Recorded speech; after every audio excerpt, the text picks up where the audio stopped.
Hey guys, Sneaky Snake here, brothers in arms, World of Warships, and today's video we're going to take a look at a pretty good game that I had in the Tirpitz, the Tier 8 premium German battleship. I'm divvied up with my buddies Static and Hashi, and they're playing in the Richelieu and the Cleveland respectively, the Tier 8 French BB and American light cruiser, and we're playing some Tier 10 domination here on the map Shatter. So the Tirpitz in World of Warships, what do you need to know about this thing? Well, I haven't featured it in a long time, and the reason is pretty simple. This is one of the weakest battleships in the game, tier for tier. It's just a ship that I have found to be, I guess the best way to put it is very power creeped. This is a ship that is not very good in today's meta, and I'll get into that before we dive into the meaty portion of the replay. But, you know, a battleship in today's World of Warships that does not have good performing main battery guns is a ship that just really isn't going to do well. And although the Tirpitz has a pretty good number of secondary statistics that are pretty good, the gunnery really lets it down. And the whole idea of this ship being a really good brawling mid to close range battleship where it's able to use its secondaries and torpedoes to good effect, you know, an idea that it's great in theory, but it's just left behind by the meta these days. And I'd argue that this is a very hard battleship to play now. Not just one that's been power creeped, but it's also pretty difficult. With this matchmaking, tier 10, there's a Stalingrad on the enemy team, which would easily be able to beat me in a one-on-one, assuming that I don't get close enough with torpedoes. There's a triple Seattle division, so a lot of light cruisers with IFHE that are able to melt through the bow, the stern, and the superstructure of my ship. There's obviously tier 10 battleships. There's one on the enemy team, the Republique, which has, although the same number of guns, much higher in caliber and a much faster reload.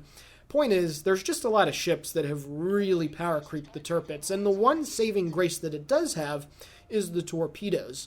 And unfortunately, if you're not able to utilize the torpedoes, and to a lesser extent the secondaries on the ship, you're not going to have very consistent results, and you're not going to have a lot of fun playing this thing. But hopefully, as we do get into the combat, I'll be able to walk you through what I was thinking at the time and still end up with a pretty decent result. So the first thing here is the enemy gearing is really charging deep into the ACAP, and with 11.3 kilometers worth of secondary range, my guns are already going to town on that tier 10 American destroyer. And I do have a full secondary build on this guy, so my gun accuracy is very iffy.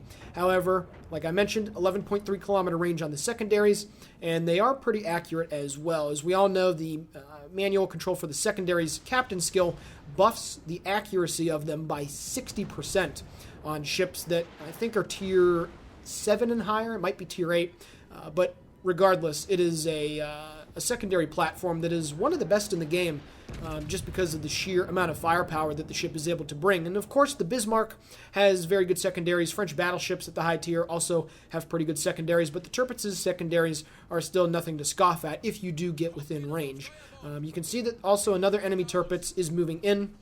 I had to turn to the left to dodge the torpedoes. My buddy Hashi, I asked him if he could use his hydroacoustic to spot what I figured were going to be inevitable gearing torpedoes, and they were spotted, so I'm able to get into a nice kiting position waiting for those torpedoes to go past me before I turn back to the right and get back into the combat. The reason why I did not turn bow into the torpedoes is because I really did not want to get into a situation where I was going to be charging headfirst into an enemy Stalingrad, Tirpitz, Minotaur, and Monarch, as well as the gearing. So that's why I decided to turn away and make the more safe and prudent play instead of being a little bit more aggressive. However, now that I'm far enough away, I'm going to turn back to the right so I can get into a better position.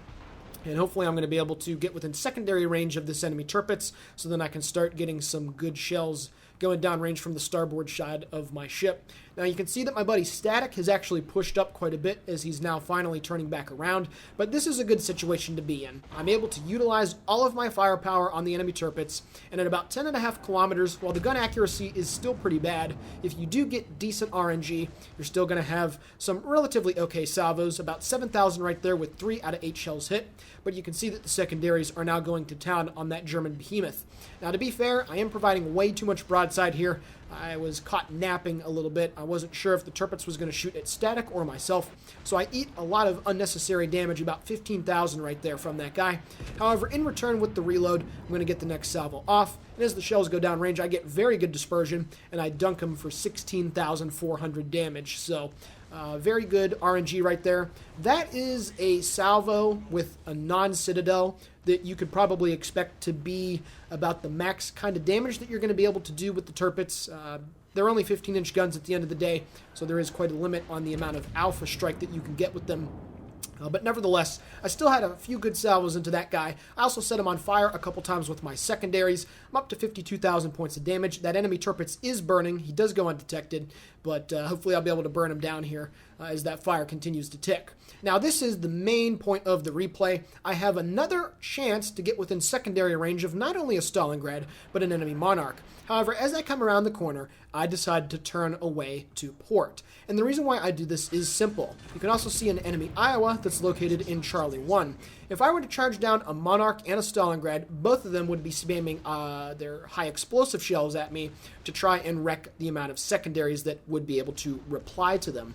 Also, I would be getting into a position where if the Iowa kept moving to the west, he would slowly but surely get a nice angle to work on me, when I would inevitably have to turn a little bit to the right to try and go full bow onto the Monarch and Stalingrad and utilize my torpedoes. So I decided to make the safe play once again, and I turn away completely from those enemy ships. I'm also anticipating that the Iowa is going to shoot at me, but all those shells are going to land harmlessly or deal minimal damage. So the situation that I was in right there would have been very risky, because if I would have charged in, there's no way the Stalingrad would have decided to make this play. He would have just kept going in reverse, and I would have lost a lot of hit points. But now that the Stalingrad is going full speed into the ACAP, and that he's going to get caught in some crossfire here between the Richelieu, the Cleveland, and the Shimakaze, now I'm in a much better position to be able to turn back around and charge the Monarch down. You can see that he's still sitting just outside of secondary range, about 11.8 kilometers away from me. But with the Stalingrad unable to shoot at me now because that island that's off his bow that's going to be in the way, I now feel comfortable to be able to move in and try to get that guy burning down. You can also see that the enemy Iowa turned bow in as well, so I will be able to get angled to both of those ships very nicely and slowly charge him down and let my secondaries and torpedoes hopefully do the job. Now you can see that my buddy Static is being rushed by the Stalingrad. I asked him if he'd be able to get this kill here, and I was very confident that he'd at least be able to get him to a very low amount of hit points to where killing that Stalingrad off wouldn't be too much of an issue. However, unfortunately Static, I don't remember if he wanted to or not, he missed the ram. So now the Stalingrad is going to be able to come around the corner. My buddy Hashi is on 2,000 hit points, and he is going to be going down here any second now. So unfortunately now the Stalingrad, about 16,000 hit points, is going to come around the corner full broadside to me, but he's quickly going to angle up. So I have a very short amount of time here to hopefully delete the Stalingrad, and I'm also going to drop my starboard side of torpedoes. I do get a 16k salvo with the Citadel, but unfortunately the Stalingrad now gets bow into me. My guns are going to be very ineffective, and he dunks me for 14,000 points of damage. So now I'm caught in a very bad situation where I have to angle away from the Stalingrad, but now provide a broadside to both the Monarch and the enemy Iowa. And the enemy Iowa is actually going to get a very big hit into me right here as he hits me for over 11,000 damage. Fortunately though, Static was able to get enough damage done to the Stalingrad, and my secondaries managed to finish that guy off.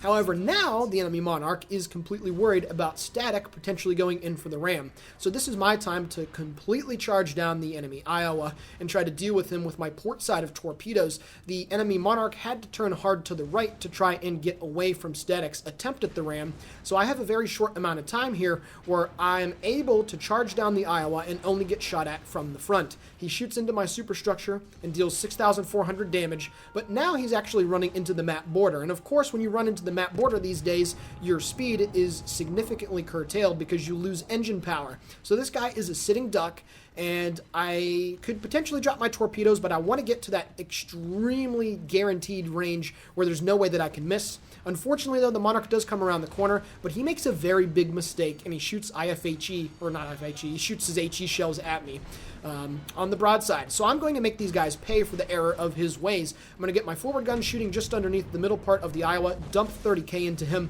and then my 3 torpedoes manage to finish the guy off. But now I'm going to actually turn into the map border so that I can angle from the Monarch as best as possible. A couple of his HE shells do hit me in the superstructure, but I am so saturated that I don't take too much damage from it. My heal is going to come back in 4 seconds. I'm on 5,000 hit points. However, now I'm going to be able to use my rear turrets, and I'm going to risk it right now because there are friendly torpedoes going in on the guy. I'm going to swing my front turrets into play and hopefully secure the kill on him before he can get his next salvo at me. He has to turn into the torpedoes, and my shots land right in the superstructure, and I pick up 4 goal haul on my 4th frag of the game, killing off that Tier 8 British battleship, and I was able to get through a situation with a little bit of help from my friends against a Stalingrad, an Iowa, a Monarch, and the enemy gearing and Minotaur that were over there as well. So this was a perfect storm of circumstances. I was able to move into secondary and torpedo range because A, some of the enemy players were making some very bad mistakes. 2, there were enough friendly allies around to be able to take the attention away from some of the dudes. And then lastly, I utilized the strengths of my ship, the very nice bow armor, the good secondaries, and of course the trump card that this ship has with its torpedoes, and get into those ranges where the Tirpitz really does become the most terrifying battleship at point-blank range to deal with, only because of the torpedoes that it has. But as we all know, torpedoes deal Citadel levels of damage to enemy BBs, so that can really swing an engagement in your favor, like it did against the Iowa. And yeah, that was a really good example of me playing the ship's strengths and doing my best to mitigate the weaknesses. But I think it's safe to say, though, that if Static would not have been able to hit that Stalingrad with as much damage as he was able to before he kicked the bucket, or at least before he went around the corner of the island, I think it's safe to say that I would have died in that situation. So a little bit of team play hooked me up there, but at the end of the day, I was able to utilize the strengths of this ship and have a very good engagement on the west side of the map. So now let's take a look at the post-battle results. Alrighty guys, taking a look now at the post-battle results. There were a few more salvos that I sent downrange at the Republique, but it would have been just filler video, so it's not really essential to the gameplay that you saw here. I picked up 554,000 credits and 5.3k total experience earned. This was not my first win of the day. I picked up 4 goal haul, close quarters expert, and dreadnought, dealing 186,000 points of damage off of 59 shell hits and 3 torpedoes. I sank, of course, 4 enemy ships, had 4 fires set, 4 incapacitations because these numbers just seem to do that for some reason. 3 citadels, a couple of them on the Iowa, I believe, and 209 secondary hits, which, while certainly not the most that I've ever seen by any stretch of the imagination, still a pretty good amount to have. Taking a look at the team score, I finished first with 2,325 base experience. My buddy Hashi with 1 kill and 1716 coming in second, and then Static rounding off the top half of the team with no kills but 1,500 base XP.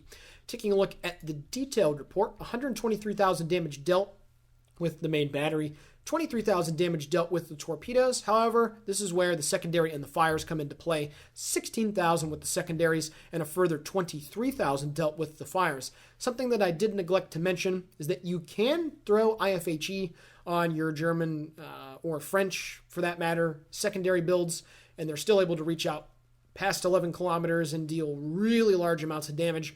But of course, the caveat to that is that you do have to sacrifice concealment or AA for that, or both in some cases. And it's something that, well, it is fun for the memes. It is fun for just trolling people.